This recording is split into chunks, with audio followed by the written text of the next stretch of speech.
विश्व प्रसिद्ध रामकथा वक्ता मुरारी बापू की 17 जनवरी 2026 से देश की राजधानी दिल्ली में शुरू होने जा रही रामकथा मानस सनातन धर्म शुरू होने से पहले ही चर्चाओं में है।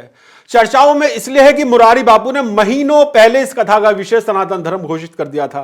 आज न सिर्फ भारत में बल्कि पूरी दुनिया में जिस तरह का वातावरण बना हुआ है और बात बात में सनातन को निशाने पर ले जाने की कोशिश दिखाई देती है, ऐसे में मुरारी बापू द्वारा मानस सनातन धर्म विषय की घोषणा कर उस पर राम कथा किया जाना खासा महत्वपूर्ण हो गया है। न सिर्फ सनातन धर्म से जुड़े लोगों की बल्कि तमाम धर्मों के लोगों की निगाहें इस बात पर लगी हुई हैं कि बापू देश की राजधानी से इस गंभीर विषय पर क्या बोलने जा रहे हैं। नमस्कार दोस्तों, वीवीआईपी न्यूज के इस नए एपिसोड में एक बार फिर से मैं राज कौशिक आपका स्वागत करता हूं, आपको प्रणाम करता हूं। विश्वविख्यात मानस वक्ता मुरारी बापू की 971वीं रामकथा मानस सनातन धर्म का आयोजन देश की राजधानी दिल्ली में 17 से 25 जनवरी तक होने जा रहा है। कथा शुरू होने से पहले ही इस पर बहुत ज्यादा चर्चा होने का मुख्य कारण जहां इसका विषय सनातन धर्म है, वहीं दो और प्रमुख कारण भी हैं।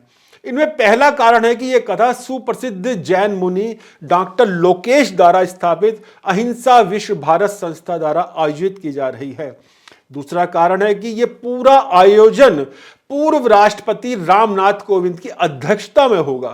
पूर्व राष्ट्रपति जैसी शख्सियत की अध्यक्षता में राम कथा का आयोजन होना देश की पहली घटना है। अहिंसा विश्व भारत की तरफ से कथा का विशाल आयोजन दिल्ली में प्रगति मैदान स्थित भारत मंडपम में होगा। कथा के विषय मानस सनातन धर्म पर सभी की निगाहें जमी हुई हैं। आमतौर पर मुरारी बापू राम कथा के पहले दिन व्यासपीठ से विषय यानी शीर्षक की घोषणा करते हैं, लेकिन राजधानी दिल्ली की इस कथा के विषय की घोषणा बापू ने महीनों पहले कर दी थी। चूंकि यह कथा सनातन धर्म पर केंद्रित होगी, इसलिए आज के वातावरण में इस कथा की चर्चा पूरे देश में कुछ ज्यादा ही हो रही है। आपको बता दूं कि मुरारी बापू ने जुलाई 2023 में 12 ज्योतिर्लिंग की विशेष रामकथा के चौथे पड़ाव पर आंध्र प्रदेश के मल्लिकार्जुन में यह अपील की थी कि जो लोग सनातन धर्म छोड़कर गए हैं वो वापस लौट आए। बापू ने कहा था कि अपना सनातन हिंदू धर्म छोड़कर कहीं दूसरी जगह जो लोग चले गए हैं वो लौट आए। व्यासपीठ उन्हें वापस घर बुला रही है।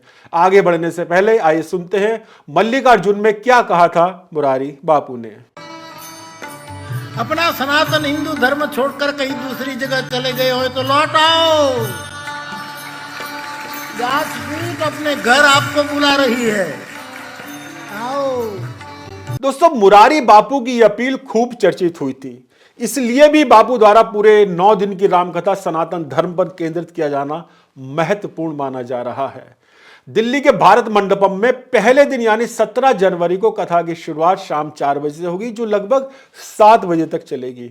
उसके बाद प्रत्येक दिन कथा सुबह 10 बजे शुरू होकर दोपहर लगभग 1:30 बजे तक होगी। राम कथा श्रवण करने वाले सभी श्रद्धालुओं के लिए भोजन प्रसाद की व्यवस्था भी की गई है। मुरारी बापू अब तक पूरी दुनिया में 970 राम कथा कर चुके हैं।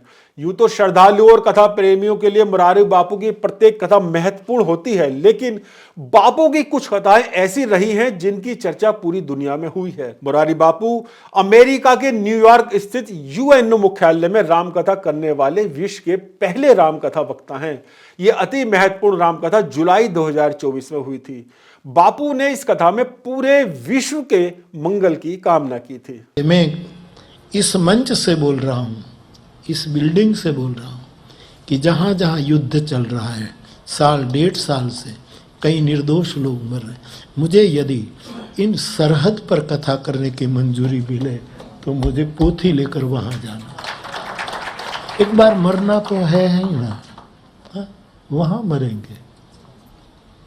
वो दोनों ओर से शस्त्र फेंके, मैं बीच में शास्त्र लेकर के बैठूंगा। मेरी इच्छा है, मैं जग जाहिर कर रहा हूं कि यूक्रेन और रसिया के बॉर्डर पर मुझे यदि बैठने दे, दूसरी जगह पर चल रहा है वहां यदि बैठने दे, तो हमें कोई बहुत बड़े स्थान में ही कथा कहनी, ऐसी कोई बात नहीं। जहां जरूरत हो पिछले साल यानी 2025 के अक्टूबर नवंबर माह में राम वन गमन पथ पर की गई मुरारी बापू की रामकथा यात्रा भी चर्चाओं में रही है। वनवास के दौरान चित्रकूट से रामेश्वरम तक भगवान राम जिस पथ पर चले थे उसके अलग अलग पड़ावों पर 9 दिन ये कथा हुई। रामेश्वरम से श्रीलंका और श्रीलंका से अयोध्या जाकर राम कथा ने विराम लिया था।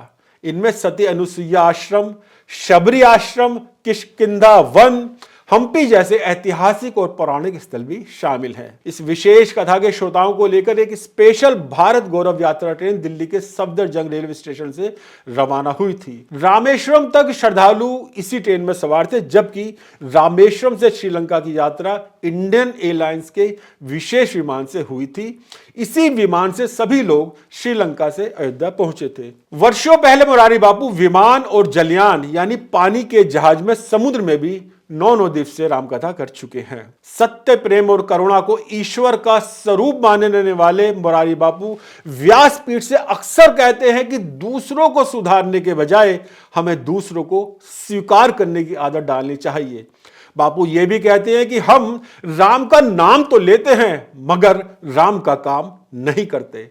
भगवान राम ने किसी के साथ कोई भेदभाव नहीं किया और मानव, पशु, राक्षस सभी को स्वीकार किया। भगवान राम ने सेतु की स्थापना कर जोड़ने का संदेश दिया मगर हम जोड़ने के बजाय तोड़ने के काम ज्यादा करते हैं। मुरारी बापू यह भी कहते हैं कि संघर्ष से पहले समन्वय के सभी प्रयास किए जाने चाहिए। अध्यात्म जगत के अति महत्वपूर्ण विषय मोक्ष को लेकर मुरारी बापू की कुछ अलग ही धारणा है। वो कहते हैं कि ईर्ष्या, देश और निंदा से मुक्त हो जाना ही मोक्ष है। 22 जुलाई 2023 को 12 ज्योतिर्लिंगों की विशेष कथा यात्रा की शुरुआत में केदारनाथ में बापू ने आज तक चैनल के सुधीर चौधरी के साथ की गई विशेष बातचीत में मोक्ष पर यह विचार व्यक्त किए थे। आइए सुनते हैं क्या कहा था मुरारी बापू ने। इस स्थान को मोक्ष धाम भी कहते हैं और कहते हैं कि यहाँ मोक्ष की प्राप्ति होती है। अपने तमाम दर्शकों के लिए हम ये जानना चाहेंगे कि आपके हिसाब से मोक्ष क्या है? ईर्ष्या, द्वेष और निंदा से मुक्त हो जाए वही मोक्ष है। दोस्तों आपको बता दूं कि दिल्ली के कथा आयोजन की अध्यक्षता करने वाले पूर्व राष्ट्रपति रामनाथ कोविंद जब राष्ट्रपति पद पर थे तो वो कई बार बापू की कथाओं में शामिल हुए थे। एक बार वो राष्ट्रपति के रूप में अपनी पत्नी के साथ बापू के गांव तलगा जरडा गुजरात भी जाकर बापू से मिले थे। अगस्त 2023 में ब्रिटेन में हुई मुरारी बापू की रामकथा में वहां के तत्कालीन प्रधानमंत्री ऋषि सुनक भी पहुंचे थे। दोस्तों अगस्त 2019 में फ्रांस के पेरिस में बापू की 9 दिवसीय रामकथा थी और इस दौरान भारत के प्रधानमंत्री नरेंद्र मोदी भी पेरिस पहुंचे थे। रामकथा के श्रोता भी प्रधानमंत्री नरेंद्र मोदी के कार्यक्रम में पहुंच सके, इस वजह से बापू ने अपनी कथा का समय बदल दिया था। इस पर प्रधानमंत्री नरेंद्र मोदी का यह कथन उस समय मीडिया की सुर्खियों में रहा था कि जो इंद्र के लिए समय नहीं बदलते उन्होंने नरेंद्र के लिए कथा का समय बदला है। इन दिनों पेरिस राम में रम गया है।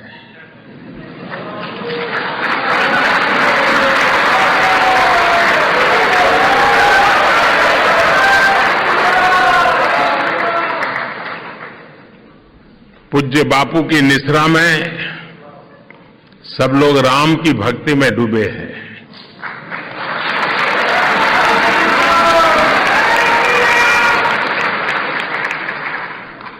और जो इंद्र के सामने भी कथा का समय नहीं बदलते हैं, आज नरेंद्र के लिए उन्होंने कथा का समय बदल दिया है।